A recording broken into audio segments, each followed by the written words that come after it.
system that's called the 4 E's. A good movie has this. This movie is exhilarating, it's entertaining, it's emotional, and it's got empathy. That's the sign of a good movie. Now, I knew nothing about this. I always walk into a movie just wanting to be surprised. I was surprised by this whole thing. And my hat goes off to you, and I hope I can get your card, because I got to send you a bottle of champagne, because I forgot to bring it for you. But thank you. This is a really, really good movie. It has nothing to do, it's just a love story. Talk about that.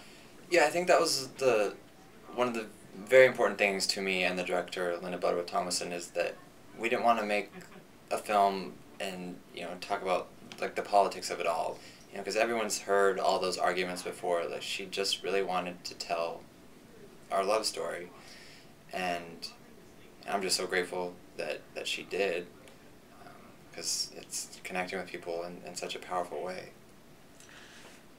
When you saw this last night, and I know this must have been tough for you in editing, what's the first thing that comes to your mind on reflecting back? Just like in general, or just with the filmmaking process? Everything, because at one point it is a good thing. At the same time, it's bringing back all these memories. Yeah, it's definitely hard, you know, sometimes watching the film, and but at the end of the day, when I think about it, I'm just so happy that there's something positive coming from it. And of course, you know, it makes me miss him seeing the film, and it makes me miss him talking about him, but I'd much rather talk about him than not talk about him. And, you know, I know that by making the YouTube video and making this film, that in my heart it was the right thing to do. Immediately when I went home, I will go back and I'll start putting stuff up. I wanted to save this because it was such a, you know, and you're talking to someone who sees over 1,000 movies the last 5 years straight, and I've been doing this since October of '93. But this is one of those, at the end of the year, you just know something's going to happen for next year for us, for this. And I think that's great, because you've got all this stuff. I don't have anything when it comes to me and my childhood. And I was like, wow, this is great. Because, you know, all my stuff was washed away in a flood. So I'm like looking at the stuff, I'm like, wow, what did I look like as a baby? I have exactly 13 photos, and you got all this stuff. And I'm like, this is great. And that's how I was looking at it through your eyes. Talk about that. I mean, that's one thing that I'm so grateful for, that we had shot as much footage as we shot, and that we filmed so many random things, you know, because I do have that forever now. And I've talked to people who all they have is a cassette tape from an answer machine from someone that they loved. And, you know, on one level, you know, it's kind of ridiculous how our generation films the most random things, but some of those moments that we just randomly had, like the camera on, that we were just, you know, being goofy, filming, you know, silly stuff, those are the moments I'm so grateful that I have captured, because, you know, I have that forever. And yeah, it's definitely comforting watching that stuff.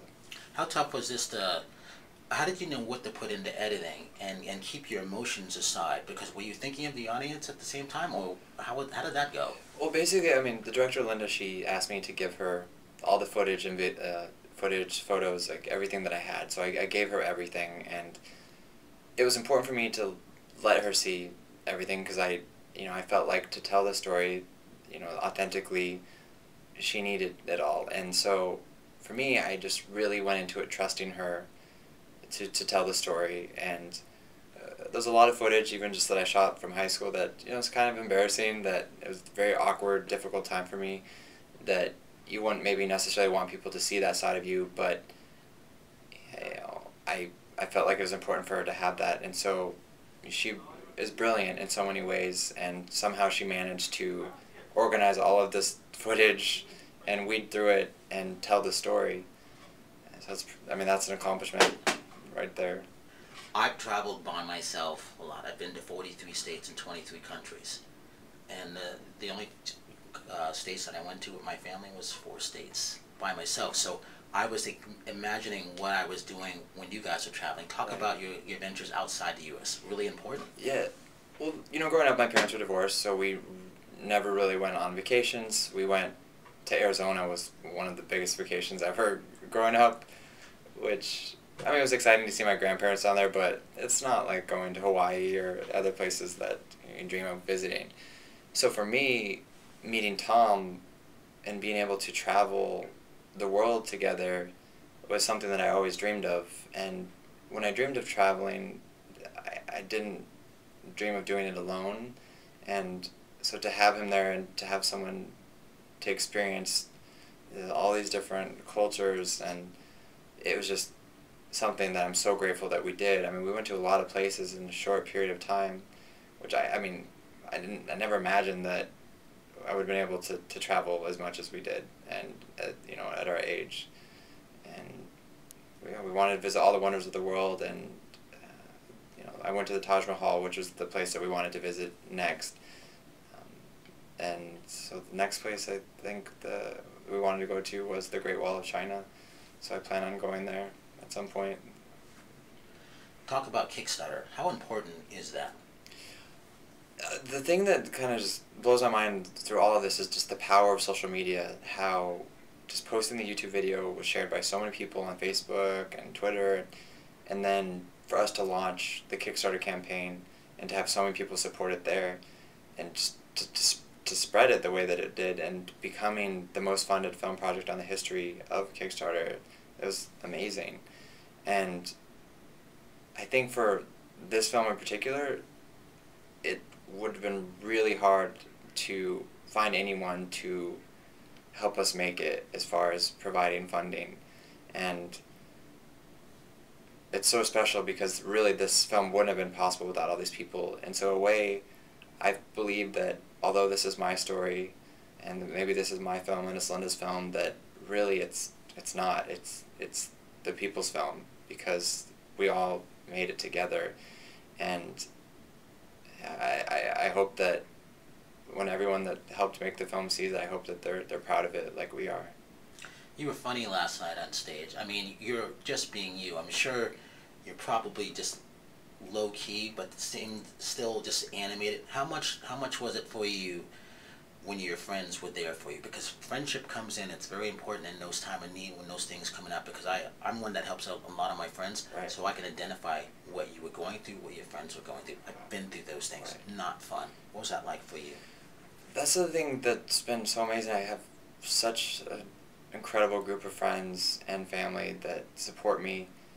But after Tom passed away, I was in such a really dark place, and I didn't want to burden anyone with my grief. I didn't want to really tell people how I was feeling, because I didn't want them to worry about me.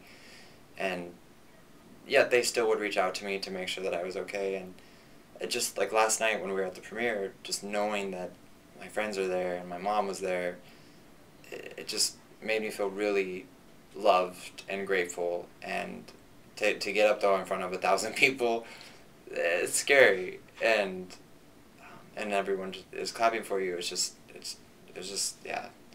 was amazing, and it was a very special night. I'm glad that you were there. I was honored to be there. Yeah, I was so glad that I went. Believe me, I immediately started calling my friends overseas. Really? Absolutely, yes, because it's an important movie. Thank you. And I'm seeing it not only as a single black male. I'm seeing it as someone who's kind of a loner, but those people kind of look up to you in that way. So I'm looking at the many, many eyes, and that's what we're supposed to do when it comes to sharing movies, just like you shared your video, and then you get this huge response. And that is great. I was so happy for you, and I walked back to my house thinking about this whole thing at the whole time, and I thought it was great. Thank you. And you left people better than when you found them, and that was the whole thing. Wow. Talk about your family. Mom, grandmother, funny. Yes, I mean, again, I'm so fortunate to have such an amazing family. And making the documentary, I reached out to them, and I was hoping that they would participate, but at the same time, if they weren't comfortable with it, I didn't want them to feel bad about it, because it is scary putting yourself out there.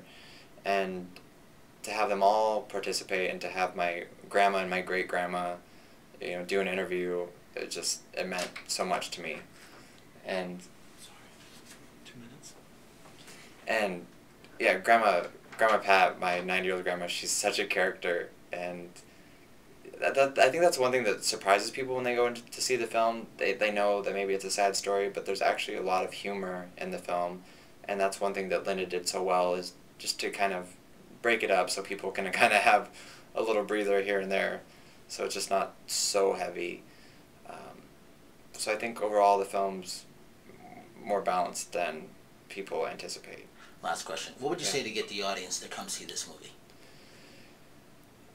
That's a really good question. You know, I think the thing about this film is that there's something that everyone can connect to in some way.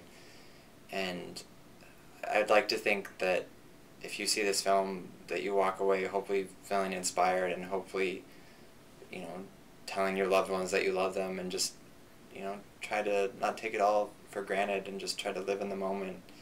And yeah, so I don't know how to get people to see the film, but yeah, I just hope that the people that really have a hard time of understanding the LGBT community are understanding why, you know, we want to be treated equally. I hope that they allow themselves to watch the film with an open mind and just to put themselves in someone else's shoes.